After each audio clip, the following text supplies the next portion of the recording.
কাগজতে নেদেখা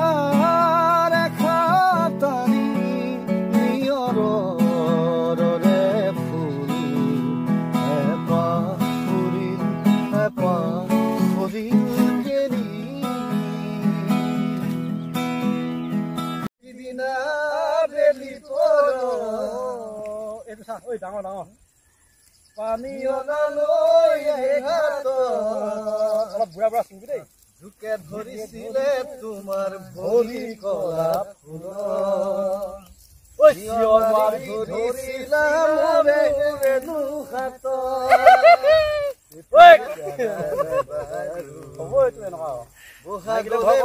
কিজানি নেচামেই আৰু বহাগলে উপাৰ্জনটো যথেষ্টই কৰিব পাৰি তাতে নিজৰো অলপমান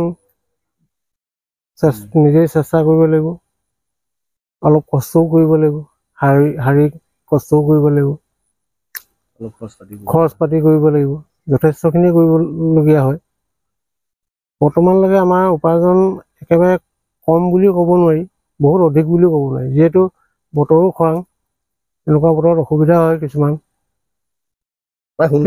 সুন্দৰভাৱে পৰিয়ালবোৰ চলি আছে আৰু গোটেইকেইজনৰ একো অসুবিধা নোহোৱাকৈ চলাই আছোঁ তেতিয়া আমি ধৰি লওক কিবা কৰ্মই কৰি আছোঁ নে কিবা কৰি আছোঁ আমি নিজে গম নাপাওঁ গানৰ যেতিয়া কলি ভাহি আহিব যেতিয়া শুনিম গুণগুণাব ভাল লাগে খুব ভাল লাগে তেনেকুৱা পৰিৱেশত ছিঙিও ভাল লাগে কাম কৰিও ভাল লাগে বাহিৰলৈ নগৈ ইয়াতে যদি কৃষি কৰ্মত নিয়োজিত হয় বাহিৰত গৈ যিমান টকা উপাৰ্জন কৰিব পাৰে ইয়াত থাকি তাতকৈ অলপ বেছিহে উপাৰ্জন কৰিব পাৰিব আচলতে খেতিৰ আমেজটো বেলেগ ভাল লাগে যথেষ্ট আৰু ব্যস্ত হৈ থকা হয় আৰু মইতো সদায় কওঁ যে ব্যস্ত হৈ থাকিলে মন ভালে থাকে আৰু ব্যস্ত হৈ থাকিলে স্বাস্থ্য ভাল থাকে মন ভাল থাকিলে স্বাস্থ্য ভাল থাকে গতিকে সেইকাৰণে আচলতে খেতি কৰিবলৈ চিন্তা কৰিলোঁ আচলতে মই অকলে নহয় মোৰ লগতে আমাৰ সতীৰ্থ সকলো আছে আমি 4-5জনমান বন্ধুবৰ্গ আছোঁ সকলোৱে লগ লাগি আচলতে সকলোৱে লগ লাগি আচলতে আমি প্ৰায় 40-50 বিঘামান মাটি তাত আমি যোৱা বছৰৰ পৰা আমি খেতি কৰি আছোঁ সময়টো আচলতে মোৰ লগৰ বন্ধুকেইজনে আচলতে যথেষ্ট সহায় কৰে বিশেষকৈ খেতিত তাৰমানে মই যেতিয়া ক'ৰবাত বিভিন্ন ঠাইত গীত পৰিৱেশন কৰিবলৈ যাওঁ তেতিয়া বাকী মোৰ বন্ধুবিলাকে চায় খেতি পথাৰবিলাক আচলতে তেনেধৰণে কৰি আছোঁ মই বৰ্তমানলৈকে অনুষ্ঠানটো বহাগৰ পৰা প্ৰথমৰ পৰা প্ৰায় ঘূৰি ফুৰাই হৈছে এতিয়া বৰ্তমান ইয়াৰ পিছলৈকে যথেষ্ট কেইখন এতিয়াও প্ৰগ্ৰেম আছে বাৰু জেঠৰ প্ৰগ্ৰেম যদিও বিহু অনুষ্ঠান নহ'ব পাৰে বেলেগ কিবা সাংস্কৃতিক সন্ধিয়া বুলি তেনেকৈ কিবা পাতিছে তেখেতলোকে গতিকে তাৰ মাজতে আচলতে মই যেতিয়া ওলাই যাওঁ তেওঁলোকে চায় আৰু হঠাতে ময়ো আহোঁ মই যেতিয়া ঘৰলৈ ঘূৰি আহোঁ তেতিয়া আকৌ খেতিডৰালৈ আহোঁ আচলতে খেতিডৰালৈ মনত পৰি থাকে যে ইয়াত আচলতে খুব আনন্দ এটা ফূৰ্তি এটা ঠাই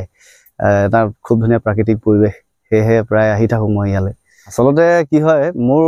লগত থকা গোটেইকেইজন আছে মানে কি হয় গীত মাত নেগায় যদিও দুই এজনে কিবা বাদ্য বজায় তাৰোপৰি মানে তেওঁলোক খুব সাংস্কৃতিক প্ৰিয় মানুহ তাৰমানে গান হওক বা গান নাচ এইবিলাক খুব ভাল পায় তেওঁলোকে সংস্কৃতিবান ল'ৰা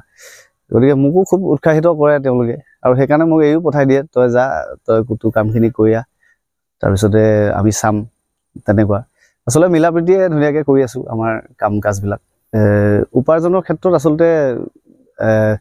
লাভটো হয় খেতি কৰিলেতো খেতিত লাভ আছে যথেষ্ট আচলতে আমি যোৱা বছৰ প্ৰথম ষ্টাৰ্ট কৰিছোঁ ইয়াত নদী কাষৰ মাটিত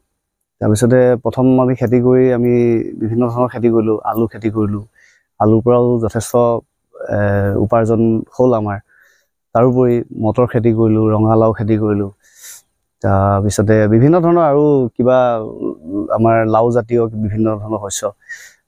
মানে প্ৰত্যেক ধৰণৰ শস্যই আৰু যিবিলাক আমাৰ সাধাৰণতে আমাক প্ৰয়োজনীয় যিবিলাক খাদ্য সকলোবিলাক খেতি আমি কৰিছোঁ লাভ হৈছে যথেষ্ট লাভ হৈছে আৰু কি হয় ভৱিষ্যতলৈ আৰু ভাল হ'ব বুলি ভাবিছোঁ কাৰণ আমাৰ কেইবাটাও আমাৰ পৰিয়াল একেলগে থাকে যথেষ্ট ধৰক আমাৰ 4-5জন বন্ধু আছে তেখেতলোকৰ পৰিয়ালো চলিব আৰু চলি আছে ভৱিষ্যতেও ভালকৈ চলিব বুলি আশা কৰিছোঁ খেতিৰ পৰা